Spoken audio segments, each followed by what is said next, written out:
오늘 말씀 제목은 도시와 나라가 멸망하는 죄입니다.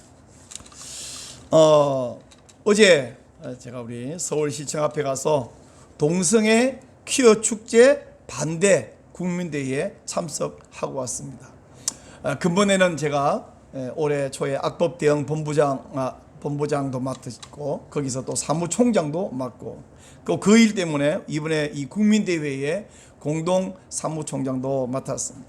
그래서 다른 해보다 훨씬 관심을 많이 가졌어요. 예전에도 제가 우리 용기총 임원 목사님들과 함께 참석을 한 적도 여러 번 있었습니다만은 근본에는 그래도 주최측이고 또 강단에 연설을 서고 이러면서 훨씬 관심 많이 가졌는데 근본에는 예전에는 제가 그냥 참석하러 가면 됐지만 이번에는 주최측이 되니까 처음부터 10만 명의 한국교회 성도가 함께 모이도록 계획을 세웠다.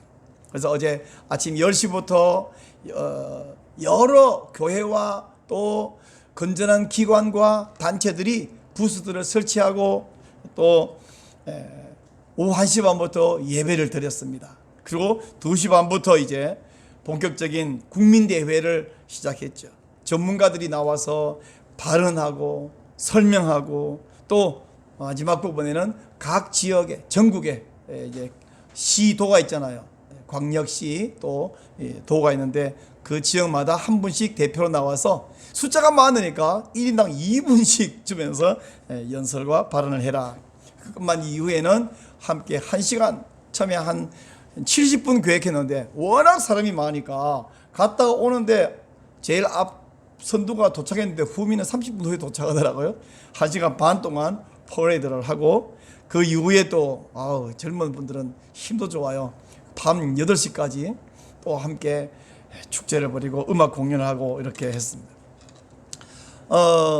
제가 12명의 지역 대표 연사 가운데 마지막 12번째 저를 배치한 것이 이유가 다른 데는 다 광역시 도 이름으로 나오는데 저는 어느 경기도 대표가 아니라 17개 광역시도 악법 대응 본부 사무총장이라고 17개 광역시도 대표 그래서 마지막에 배치해놨더라고요. 그래서 제 2분 발언이 끝나면 이제 그 다음에는 퍼레이드를 시작하는 건데 가만히 있다가 구름이 쫙 껴서 날씨 덥지 않고 시원하다가 제가 마지막 발언을 한 1분쯤 하니까 비가 오기 시작하는 거예요. 그러더니 좀 있다가 퍼레이드를 시작하는데 비가 얼마나 많이 오는지 이 천막 안쪽에 서 있어도 튀기는 물만 해도 바지가 흠뻑 다 젖어버려서 물이 줄줄 흐를 정도로 비가 많이 왔어. 1시간 정도 오더니 퍼레이드를 끝마칠 때니까 비가 차더니 퍼레이드 다 끝나니까 비가 딱 멈춰. 용인에 전화 걸어보니까 웬 비요? 여기는 햇빛 쨍쨍 나는데 나중에 알아봤더니 서울시청 앞에만 그렇게 쏟아지고 홍대 앞에 있던 분들은 비 안 왔다고 그러더라고요. 야, 그래서 우리는 이 동성애 퀴어 축제를 하는 이 사람들을 향한 하나님의 안타까운 눈물이다. 그런 마음이 들었습니다. 하나님이 진짜 눈물을 그렇게 비춰 흘렸다. 그렇게 하면 저보고 또 이상하다 그러니 하나님의 안타까운 마음으로 눈물 흘린 것처럼 그렇게 느껴졌는데 또 하나는 이 추악하고 더러움을 하나님이 쏟아지는 비물로 그냥 씻어버리려고 하시다. 근데 저쪽 퀴어 축제 하는 그 사람들은 그 시간이 프레드 시간인데 뭐 어쩐지 쫓아가 보지 않아서 잘 모르겠어요. 그러나 우리는 10만 명의 성도가 일사불란 정말 그렇게 쏟아지는 비 속에 흠뻑 젖으면서 나중에 바다 돌아오는데 그 깃발 들고 온 청년들 보니까 위에 티셔츠 하나 입고 그냥 머리부터 그냥 쫄딱 완전히 뒤집어썼어요. 1시간을 뒤집어썼으니 오죽하겠습니까? 그러고는 깃발 이제 비가 오니까 깃발이 날리지는 않아요. 그걸 들고는 와서 근데 그 청년들이 또 밤 8시까지 함께 음악하고 공연을 하고 하는데 젊음이 참 좋다 하는 생각이 들었습니다. 여러분 사진을 보면요. 지금 이거 제가 막 이제 제 마지막 발언을 시작하는 사진인데 옆에 있는 저 여성 대표 경남 대표 저분이 발언하시고 나서 제가 마지막 딱 발언하는데 비가 막 쏟아지기 시작하는 거예요. 이 사진이 여러분 사진 제일 오른쪽 아래에 있는 건물이 서울시의회 건물이고요. 오른쪽 위쪽에 있는 그 기와집 보이는 것이 덕수궁입니다. 왼쪽 끄트머리에 모퉁이 보이는 것이 서울시청 길 쪽에 있는 건물이고요. 그러니까 이 서울시청 쪽 이 차선 말고 반대쪽 시의회 쪽에 있는 그 차선 4개의 이 서울시부터 저 덕수궁 대학문 입구까지 가득 채웠을 뿐 아니라 그 도로 말고 저쪽에 그 한가운데 오른쪽에 보이는 건물이 그 성공회 건물이거든요. 성공회 건물 그쪽 마당까지. 그리고 또 재미있는 것은 이 사진을 보시면 왼쪽에서는 좀 전에 제가 보여드린 사진이고 오른쪽 사진이 뭐냐면 서울시청 앞에 있는 잔디광장이잖아요. 잔디광장에 어때요? 빽빽이 보입니까? 띄엄띄엄 덩성덩성 서 있죠. 근데 잔디광장 말고 옆에 인도하고 저기 쪽에 있는 사람들은 뭐냐? 저 사람들은 키오 축제 온 사람이 아니라 키오 축제하는 사람들을 바라보면서 현수막들을 들고 또 마이크 각종 앰프를 설치하고 회개하라, 그거 잘못됐다, 돌아와라, 뭐 어떤 현수막 재미있는 거 너무 많아요. 야, 키오 축제는 니네 집 마당에 가서 하면 안 되겠니? 뭐 이렇게, 또는 너희 엄마는 아직도 너희를 사랑해, 뭐 이런 현수막들을 들고 키오 축제 회개하라고 외치는 사람들의 행렬이고, 지금 좀 잘 안 보이는데 서울시청 건물 바로 밑에도 이 펜스 치는 바깥쪽의 사람들은 전부 각각의 팀들이 와서 거기서 이것이 얼마나 사악한 짓이며 어리석은 짓인가를 외치는, 결국 저 잔디밭 동그란 안에만 그분들이 있고 나머지는 전부 회개하라, 반대하고 이런 분들이 모여 있습니다. 근데 여러분, 뉴스에서는 어떻게 말하냐 하면 키오 축제는 13,000명 반대, 일명 맞불 집회는 15,000명, 뭐 어떤 기업에서는 2만 명. 아니요, 어제 10만 명이 모였다니까요.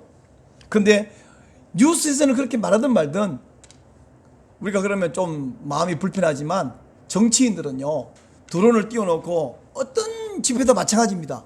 결국 이 집회에 얼마나 많은 사람이 참여했고 얼마나 많은 국민이 같은 뜻을 갖고 있는가를 정치인들은 평가합니다. 드론 띄워서 다 봅니다.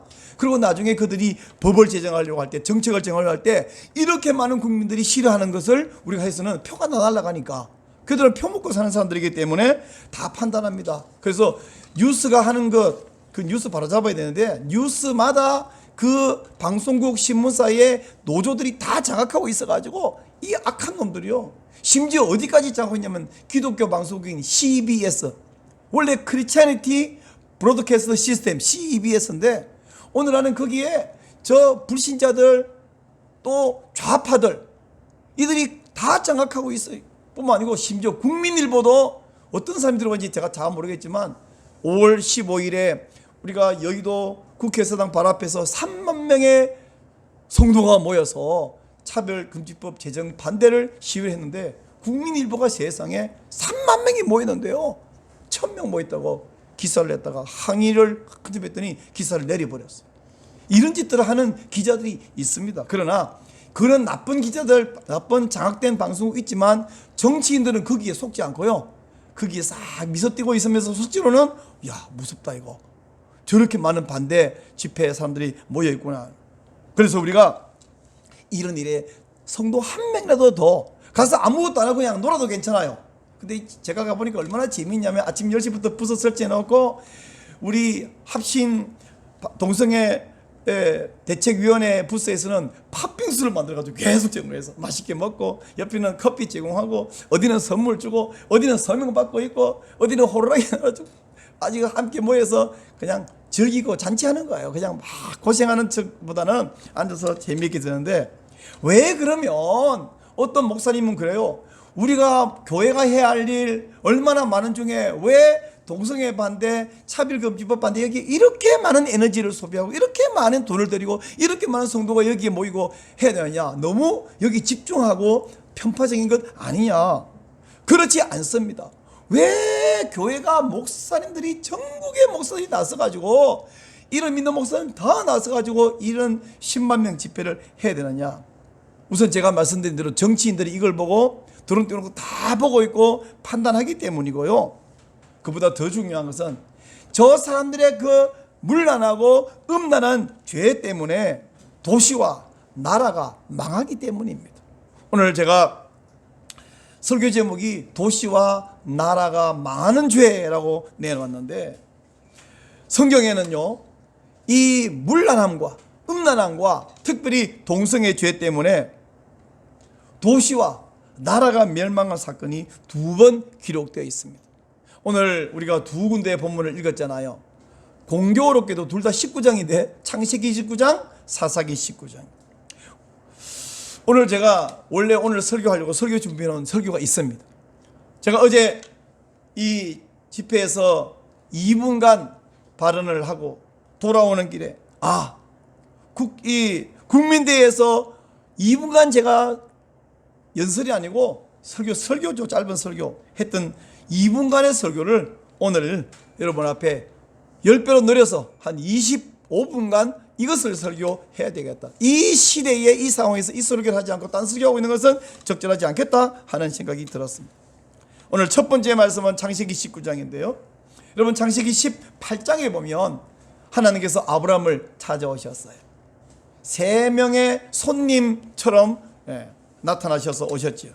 그리고 이 손님을 지극정성 접대하고 잘 음식을 대접했더니 하나님께서 아브라함에게 2가지 말씀하셨어요. 첫째는 이제까지 너에게 아들을 주겠다 25년 전부터 예언했는데 아직까지 아들이 생겨나지 않았잖아요. 드디어 하나님이 날짜를 한 번도 말한 적 없었는데 드디어 말합니다. 내년 이맘때에 사라가 아이를 낳을 것이다. 그때 아브라함 나이는 99세, 사라 나이는 89세잖아요. 그래서 태어난 아이가 정말 1년 후에 태어난 아이가 이삭. 두 번째 말씀이 뭐냐면 지금 소돔과 고모라의 부르짖음이 너무나 크기 때문에 내가 실상을 확인하려고 살펴보러 간다. 시찰하러 간다. 아브라함이 알잖아요. 소돔 고모라가 얼마나 악한 도시인지. 하나님의 눈으로 직접 보고 직접 판단하면 이건 멸망할 것이 확실합니다. 여러분 이미 잘 알고 있는 이야기처럼 아브라함이 하나님에게 하나님 그 도시에 혹시 의인이 50명이 있으면 멸망하실 건가요? 아니 50명만 있으면 내가 용서하마. 50명이 없을 것 같잖아요. 10%를 깎았어요. 45명이 혹시 있으면 한 5명 부족하면 그래도 멸망시킬 건가요? 아니 45명도 내가 봐주지. 아브라함이 45명 없을 것 같잖아요. 40명, 30명, 20명, 마지막에 10명. 우리 사람한테만요 그러면 너 지금 나랑 장난하니? 할만하죠. 근데 하나님이 10명만 있어도 용서하겠다고 말씀하셨는데 아브라함이 더 깎지는 못했습니다. 어떤 분이 재미있는 이야기 하더라고. 왜 롯이 10명이라고 했을까? 성경에 그런 말은 없는데 어떤 사람이 재미있게 상상해. 롯이 의인이고 롯의 부인도 의인이고 롯의 딸도 의인이고 롯의 또 딸도 의인이고 사위 하나 또 사위 이쪽 사이에 안사돈 바깥사돈 이쪽 사이에 안사돈 바깥 그럼 10명 아니겠는가? 그런 사람들이 재미있게 상상했는데 모르겠어. 하여간 아브라함이 더 내리기는 민망해서 그만뒀는지. 근데 여러분 우리가 알다시피 무슨 롯의 사위가 의인이고 뭐 롯의 사돈이 의인이고 그냥 롯의 2 딸도 의인이 아니었습니다. 롯의 부인도 의인이 아니었어요. 그들은 다 멸망했거나 마지막에 부끄러운 행위로 모압과 암몬이 태어나게 하는 일명 역강간을 하는 그런 딸들이 되어 있었습니다. 소돔이 이렇게 문란할 때에 그 딸들이 거기 오염돼 가지고요. 분명히 롯은 말했습니다. 내게 남자를 가까이 아니한 2 처녀딸이 있으니 이런 말을 소돔상했는데 근데 이 사람은 남자를 가까이 하지는 않았겠지만 정신적으로 완전히 오염돼서 아버지를 통해서 이 딸들이 모압과 암몬을 낳는 일도 벌어졌습니다. 그날 밤에 2 천사가 찾아올 때 롯이 이 나그네를 영접했습니다. 그날 저녁 소돔 사람들이 찾아오는데 오늘 성경 본문은 뭐라 그러냐면 남녀노소고 원근각처. 소돔이 뭐 어마어마한 큰 서울시만한 도시가 아니라 그저 뭐 한 마을 정도로 생각하면 온 마을 사람이 다 모여왔습니다. 그리고는 뭐랍니까? 네게 찾아온 그 사람을 이끌어내라. 우리가 그들을 상관하리라.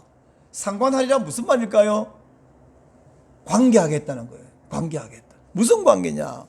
사실 히브리어를 보면 상관하리라 이건 의역이고 직역은 뭐냐면 그들을 알리라, 알겠다, 야다라는 단어는 안다는 뜻인데요. 안다는 게 뭐냐면 우리는 너 그 사람 아니? 나 알아. 여러분 윤석열 대통령 알아요? 저는 알아요. 그 사람이 저를 모르지만 저 알아요. 그건요 히브리 사람들은 그렇게 아는 걸 말하는 게 아니라 히브리 사람들이 안다라는 말은 경험한다라는 의미예요. 그래서 이것이 상관하리라 관계하겠다라는 말로 해석한 것이 정확한 해석입니다.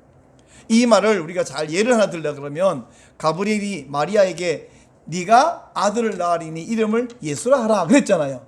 근데 마리아는 완전히 소녀, 처녀입니다. 근데 마리아가 천사에게 하는 말이 저는 남자를 알지 못하니 제가 어찌 아들을 낳겠습니까? 이 말은 남자라는 존재를 모른다는 것도 아니고 남자가 뭔지 모른다는 뜻도 아니고 그는 남자와 관계를 안 했다는 이야기거든요. 그런 경험이 없다는 뜻이거든요. 히브리인들은 야다, 안다라는 말이 그런 관계한다는 말인데 지금 소돔 사람들이 롯에게 하는 말이 그 남자들을 끌어내라. 우리가 그들을 야다하겠다. 관계를 하겠다. 롯이 아무리 사정해봐도 막무가내니까 천사들이 롯을 들어오게 만들고 바깥 사람들의 눈을 어둡게 만들어버려요. 눈이 어두워서 앞이 안 보인다는 뜻이 아니라 문이 어디인지를 못 찾게 만들어서 밤새 문 찬다고 뺑뺑 돌다가 이제 돌아갔어요. 문을 막 두들기니까. 그날 밤에 천사들이 롯은 빨리 너희 가족들 데리고 탈출해라. 하나님이 이 성을 멸하신다. 하나님께서 유황과 불, 여러분 유황이 화약 만드는 재료인 거 아시죠? 유황과 불을 하늘에서 쏟아 부으셨고요. 그 도시는 완전히 타서 멸망했는데 오늘날 다른 도시들은 왜 흔적이 있잖아요. 여기가 원래 무슨 도시였다. 폼페이가 멸망했는데 파보니까 여기 있었다. 또 트로이 그 영화 나죠. 트로아 여기가 그 흔적이 있다. 이런데 소돔은 어딘지 사람들이 추정만 할 뿐 어딘지 흔적과 발굴된 게 하나도 없어. 이렇게 해서 도시 하나의 도시국가가 완전히 흔적 없이 사라지게 만들어버린 것은 음란함과 동성애의 죄였다는 사실입니다.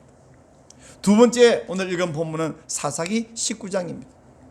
재미있게도 창세기 19장의 사건과 사사기 19장의 사건은 둘 다 19장으로 연결되기도 하지만 이 구조가요, 그 영어로 데자뷰 현상이라고, 영어인가요? 프랑스 말인가요? 우리나라 말로 기시감이라 그러잖아요. 꼭 어디서 본 것 같아. 어쩜 이 사건을 뺏겨서 주인공 바꿔서 또 기록했나? 이런 생각이 들 정도로 똑같아. 여기는 한 레위인이 그의 종과 그의 첩을 데리고 여행하다가 베냐민 지파에 속한 기브아라는 도시에 들어갔습니다. 근데 아무도 영접을 안 해요. 원래 나그네를 영접해야 되는 것이 광야의 법칙이거든요. 근동지방에 요즘같이 아니고 고대 사회에서 지금부터 지금 하는 이야기는 수천 년 전, 2000 몇백 년 전 이야기. 이럴 때는 누가 받아주지 않으면 어디 여관이 있는 것도 아니고요, 살 수가 없었습니다. 그래서 누구든지 영접을 서로 해줘야 살고 있어서 누구나 나그네 오면 이렇게 환대해 주는 것이 원칙인데 아무도 환대해 주지 않았습니다. 그럴 때에 한 노인이 밭에서 일하다가 돌아와서 나그네가 길가에 있는 것을 보고 자기 영접돼. 이 나그네는 이 기브아 사람이 아니라 원래 에브라임 사람이 이 동네에 왠지 모르지만 와서 살고 있는 거예요. 그래서 나그네는 어디 사람이냐 했더니 베들레헴에서 에브라임 가는 중입니다. 에브라임이 제 집입니다. 나 원래 에브라임 출신인데 여기 기브아에 살고 있는데 우리 집에 오십시오. 이래서 이 노인이 잘 영접했는데 그날 저녁에 식사하고 이제 먹고 마시고 있는데 기브아에 있는 불량배들이 찾아와서 손님을 내놓으라고, 우리가 그들을 상관하겠다, 야다하겠다.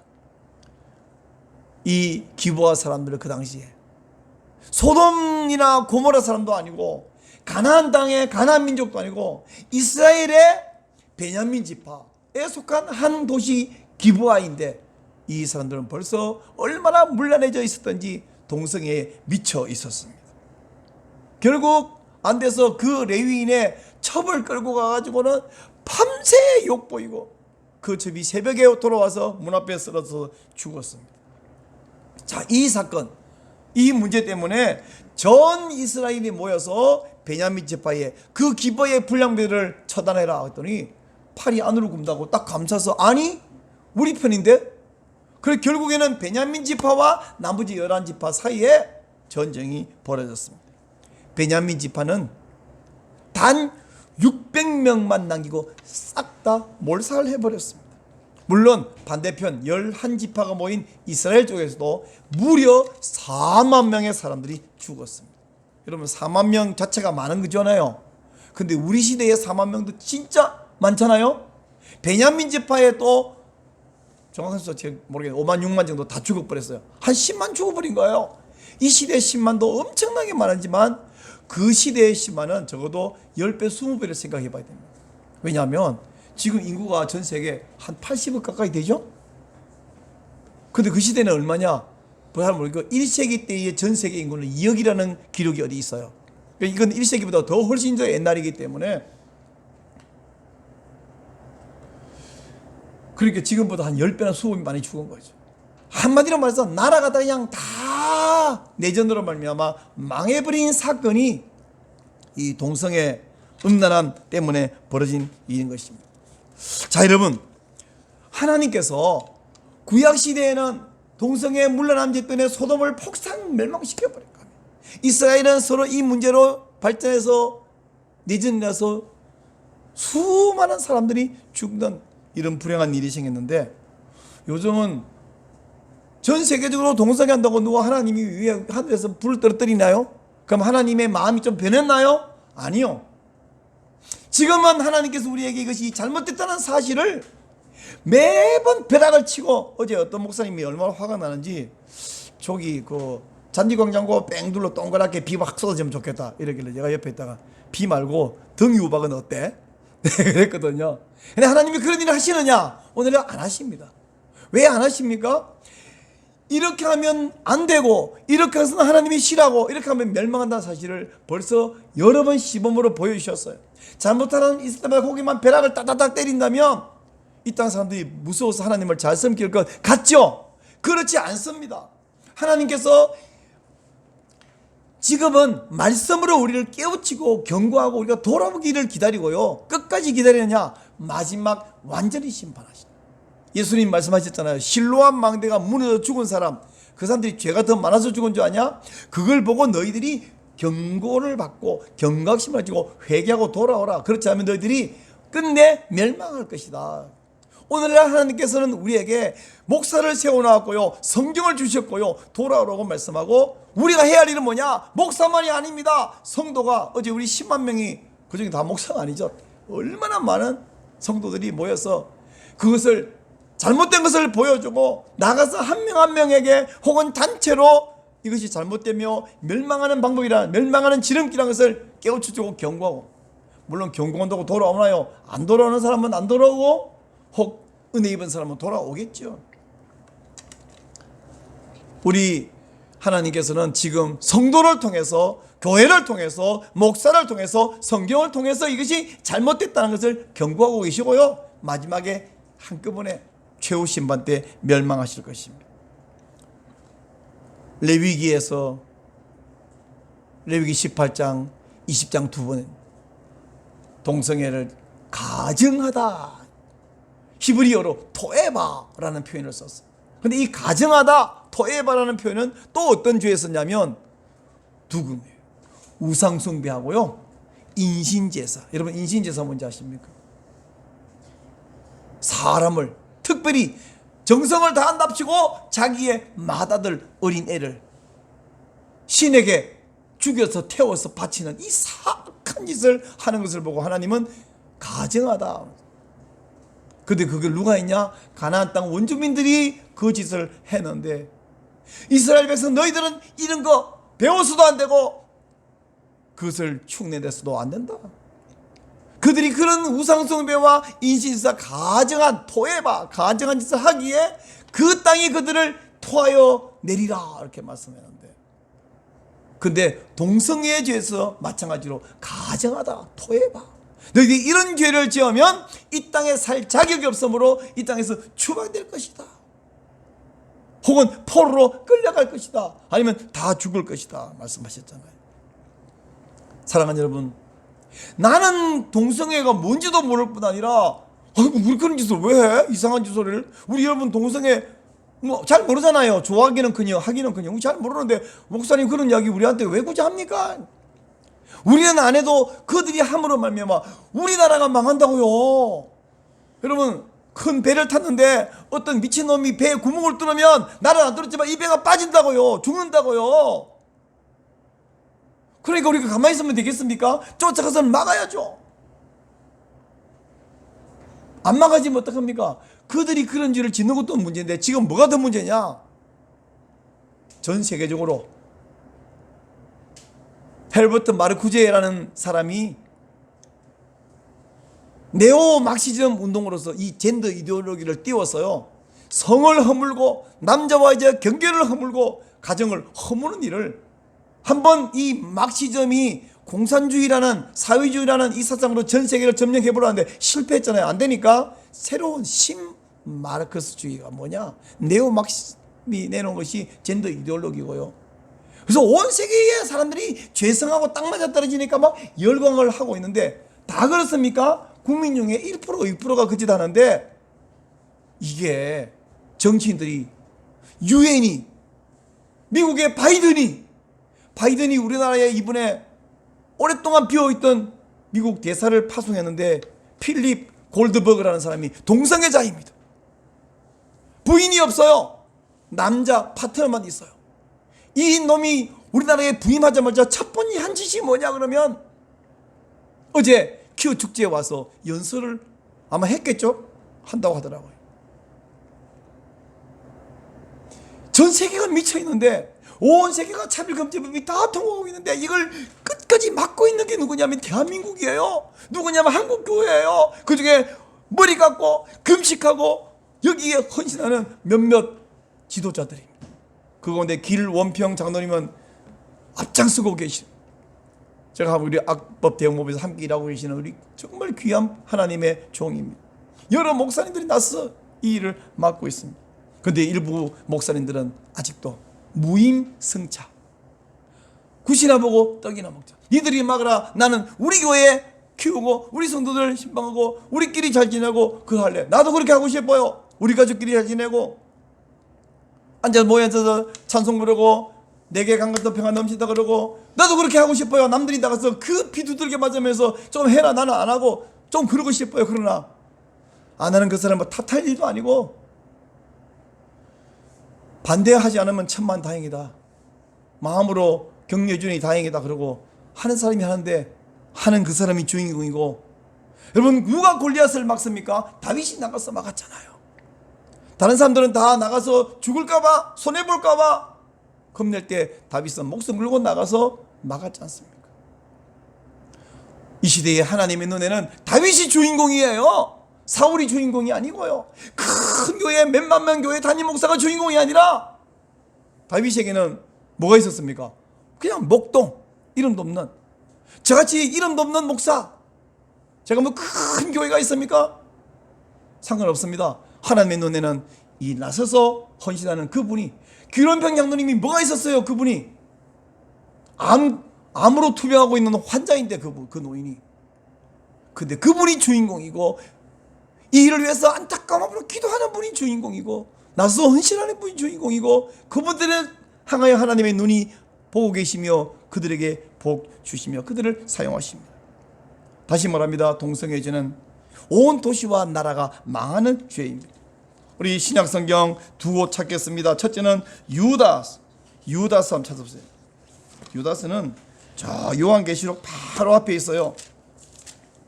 요한계시록 바로 앞에 있는 유다서 1장, 유다서는 1장밖에 없습니다. 1장 7절 말씀. 요한계시록 바로 앞에 있는 유다서 한 장밖에 없죠. 1장 7절 읽겠습니다. 시작. 소돔과 고모라와 그 이웃 도시들도 그들과 같은 행동으로 음란하며 다른 육체를 따라가다가 영원한 불의 형벌을 받음으로 거울이 되었느니라. 여러분 거울 아시죠? 얼굴을 비추면 내 얼굴이 보이지. 거울이요. 바로 이 소돔 고모라와 음란으로 멸망한 도시는 우리에게 거울이야. 거울 비추었으면 거울을 깨면 안 되죠. 내 얼굴을 고쳐야 됩니다. 또 한 곳 더 찾겠습니다. 앞으로 돌아가서 베드로후서. 자, 베드로후서 2장입니다.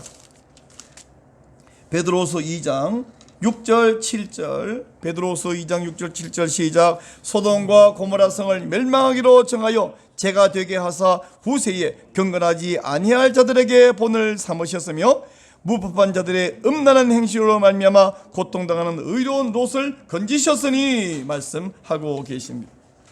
여러분, 소돔 고모라 멸망은 끝이 아니고 그건 우리에게 거울이라고요. 거울. 비춰보면 우리도 이러면 망하겠구나. 여러분, 우리는 동성애 안 합니다. 싫어합니다. 그거 부끄럽게 여깁니다. 말도 안 되는 사람입니다. 근데 저 하는 사람들 때문에 우리나라가 망한다고요. 감사한 것은 어제 10만 성도가 모였는데 소돔성에 의인 10명만 있으면 하나님이 멸망시키지 않겠다고 말씀하셨는데 그보다 만 배나 많은 10만 명의 성도가 모여서 부르짖고 기도하고 찬송 부르고 행진하고 그 쏟아지는 비를 맞으면서 1시간 반 동안 프레이드를 하고 그랬으니 하나님께서 아직은 우리를 죽이지는 않고 멸망시키지 않을 줄 믿습니다. 전 세계가 차별금지법으로 다 무너질 때 한국교회를 막고 있으니 아직은 하나님이 한국교회를 안 버리시고 대한민국을 버리지 않을 줄로 믿습니다. 많은 분들이 페이스북에 댓글들을 달았어요. 이런 성도들 보니까 아직 한국교회에 희망이 있군요. 저는 이렇게 봅니다. 한국교회에 여러 교단이 있어요. 교단이 중요한 것보다는 앞으로는 한국교회는 동성애와 차별금지법을 막는 데 앞장서는 교회와 목사, 그 일에 반대하거나 관심 없는 목사와 교회로 나누어질 것이다. 그리고 누가 주인공이냐? 이 사악하고 가정하고 도시와 나라가 멸망하는 하나님의 마음이 화가 나게 만드는 이런 죄를 짓는 것을 앞장서 막는 다윗 같은 사람에게 하나님의 마음이 있다고 믿습니다. 그러므로 여러분, 우리 목사님 그런 일을 하고 다니는구나 이렇게 생각하고 다니는 게 아니라 함께 이 일을 해서 기도도 해주시고 관심도 가지고 여러분 어느 편에 서야 됩니까? 이기는 편에 서야죠. 하나님 편에 서야죠. 저는 이런 말을 자주 합니다. 이 악법을 대응하기 위해서 함께 활동하면서 수고하는 목사님들도 있지만 수고하는 평신도들이 많이 계시는데 그런 단체 카톡방에서 제가 이런저런 글들을 쓰고 마지막에 제가 또 붙이는 문구가 하나 있습니다. 여러분도 한번 따라해 주시기를 바랍니다. 우리는 같은 편입니다. 우리는 하나님 편입니다. 여러분, 제가 하나님 편에 서서 일을 하는데 저와 같은 편이 되어 주시겠습니까? 저와 같은 편이 되어 주세요. 저는 확신을 가지고 하나님 편에 서 있어요. 우리는 하나님 편이에요. 그래서 우리는 같은 편이에요. 하나님 편에 안 서는 사람은 같은 편이 아닙니다. 이 일을 위해서 여러분이 시간이 돼서 상황이 돼서 현장에 나오시는 감사합니다. 기도해 주시고 마음으로 응원해 주시고 필요할 때는 헌금도 해 주시고 그래서 이 악한 법을 제정하지 못하도록 댓글 좀 써주세요. 그러면 무관심하지 말고 거기다가 댓글을 써요. 정치인들 그 댓글 바라본다고요. 뉴스에 달린 댓글을 바라보면서 아이고 반대하고 싫어하는 사람이 이렇게 많구나. 걔들 보좌관들 다 그거 평가하고 있습니다. 손가락 몇 번만 놀리면 되는데 그거 귀찮은 누군가 하겠지 이러지 말고 댓글 써주시는 것이 현장에 나오는 것과 같은 효과가 있습니다. 이 시간 우리 한번 찬송하고 간절히 한번 기도하기를 원하는데 586장입니다. 어느 민족 누구에게나 결단할 때가 있는데 악과 거짓 싸울 때에 어느 편에 설 것인가요? 물러나지 말고 무관심하지 말고 진리의 편에 서고 의의 편에 서고 하나님 편에 서시기를 바랍니다. 586장 찬송하겠습니다.